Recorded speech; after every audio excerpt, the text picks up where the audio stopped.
Sam Bankman-Fried, the former CEO of FTX, says that he wants to make money so that he can be able to pay people back for what happened. If he even made money back, would he really be putting a full amount of effort into getting everyone else taken care of? Would he take care of himself? Would he just run away?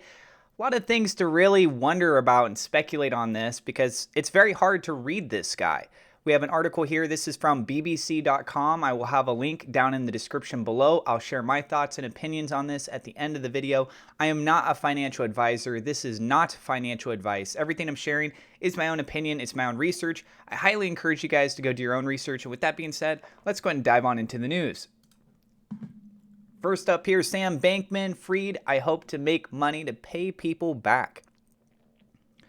Disgraced crypto boss Sam Bankman-Fried says he hopes to start a new business to make enough money to pay back victims of the FTX collapse. The 30-year-old faces several federal investigations into his former company's handling of funds. Speaking in a luxury complex in the Bahamas, the former billionaire denies fraud but says he was, quote, not nearly as competent as I thought I was. He admits worrying about possible arrest while ruminating at night. The FTX crypto exchange allowed customers to trade normal money for cryptocurrencies like Bitcoin. It was the second largest in the world, trading about $10 billion of crypto coins every day. But last month, it was revealed that FTX and Mr. Bankman-Fried's separate company, Alameda Research, were financially unstable. In just 8 days, everything came crashing down and bankruptcy was filed. It is estimated that more than 1 million FTX users are locked out of their crypto wallets and cannot access their funds. Mr. Bankman-Fried invited the BBC to the residential complex in the Bahamas where he still lives and said he hopes to find a way to pay back FTX users. I'm going to be thinking about how we can help the world, and if users haven't gotten much back, I'm going to be thinking about what I can do for them. And I think at the very least, I have a duty to FTX users to do right by them as best as I can, he told me. Asked if he planned to start a new business venture to earn the money to pay investors back, he said, I would give anything to be able to do that, and I'm going to try if I can. Bankruptcy lawyers have described the FTX scandal as, quote, one of the most abrupt and difficult collapses in the history of corporate America. They accuse Mr. Bankman-Fried of running the company as, quote, his own personal fiefdom. The U.S. Senate Banking Committee wants the former CEO to testify at next week's hearings into the collapsed exchange, and he said on Friday that he would attend. At the top of a long list of alleged failings, there are allegations that Mr. Bankman-Fried's Alameda Research hedge fund was using FTX's customers' money to make risky financial bets. A former senior FTX employee who worked with Mr. Bankman-Fried has told the BBC he thinks the former CEO must have been aware that Alameda Research was using FTX customer funds. He accused Mr. Bankman-Fried of lying when he said in recent interviews that he did not know about the flows of cash and cryptocurrencies between the companies. No, that's not true, Mr. Bankman-Fried said, while going on to acknowledge that as CEO, he was ultimately responsible for any mishandling of funds. That's on me, one way or another, he said. Asked whether he was fraudulent or incompetent, he replied, I didn't knowingly commit fraud. I don't think I committed fraud. I didn't want any of this to happen. I was certainly not nearly as competent as I thought I was.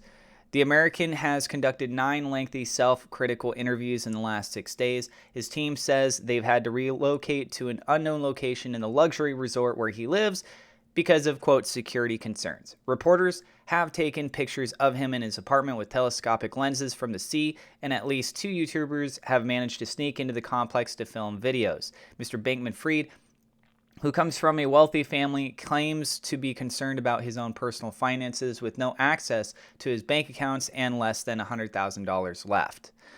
When asked if he is preparing for the possibility of arrest in prison, he said, there's some time at night ruminating, yes, but when I get up during the day, I try and focus, be as productive as I can, and ignore things that are out of my control. All right. Well, if this guy is living at a big resort, I think one thing that's probably going to be on a lot of people's minds is that if you've got so much money invested into this property and you owe a lot of people money and you want to do the best that you can of your abilities to be able to pay people back, maybe start by selling your really expensive property. But at the same time, too, how much of an impact would that even really make compared to everything else? And there's also that risk of security, as was just being mentioned here. He can't really go out and do work and potentially have some way to raise money to pay everyone back, if he's even capable of doing that, if anyone even wants to support him in doing that. But I digress. If he's not safe, that's obviously an issue. And for someone like him, what degree of safety does he need? There's a lot of people really upset at him. There's a lot of people that have a lot of money that looks like it's just gone. And essentially what you're looking at here is a lot of people wanting to go knock on his door, quite literally. And so I can understand a bit of concern with that. I think that there should be some sort of design system in place so that he's okay, but he should still be prosecuted for his crimes.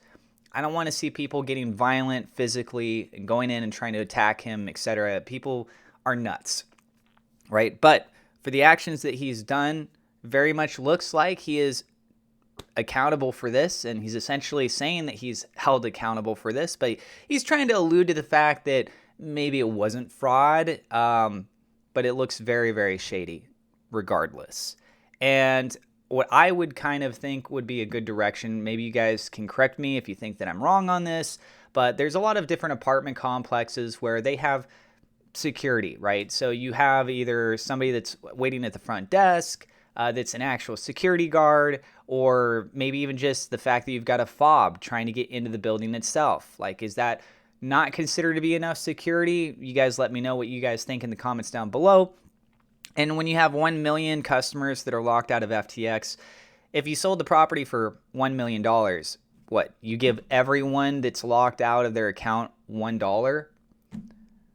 That's just not going to cut it, right? Like, we're talking about billions of dollars that are in play here. So even if he sold off his properties, it would not cover everything. It would be something in the right direction, don't get me wrong. And if he's saying that he's trying to do everything that he can, maybe like start by selling off any of these extra properties, which I believe he owns several. So that would probably be a nice start at least, right? Like, you don't need to have a whole bunch of properties, only have one. So let us know what you guys think about this down in the comments below. But yeah, he says that he'd like to start another business. Would you guys support that other business? Would it have to depend on what it is? Like, for example, if it wasn't dealing with crypto, if he's selling t-shirts, something like that, would you be like, okay, well, if I like the shirt, yeah, I'll go ahead and buy it? Would that be okay with you guys? Or would you just be like, I'm not touching anything at all that this guy has to do with anything ever again? Let us know what you guys think down in that comments below. I hope you guys are having a good day. Last thing I want to tell you about is Webull. They have a nice little promotion going on. I have a referral link down in the description below. You could get up to 12 free stocks. You can also trade cryptocurrencies on their platform. You open up an account, get 2 free fractional shares, deposit any amount, you get 4 to 10 free fractional shares. These are probably going to be valued around $3 or $4 in range, but they could go up to $300 or $3,000 if you're quite lucky. So market's down. If you want to jump in on that, feel free to do so. Again, this is not financial advice. It's an option for you. I use Webull personally. I've been using it for a while now. I personally like them, but it's just an option. Thank you so much to my Patreon supporters. Double shout out thank you to WeLoveSafeMoon.com, Victor Vegas, SafeMoon Oz for being higher level patrons. Also, thank you to my YouTube members for your support. And if you're new to the channel, don't forget to hit subscribe, hit the thumbs up, like button. God bless, and we will see you in the next episode.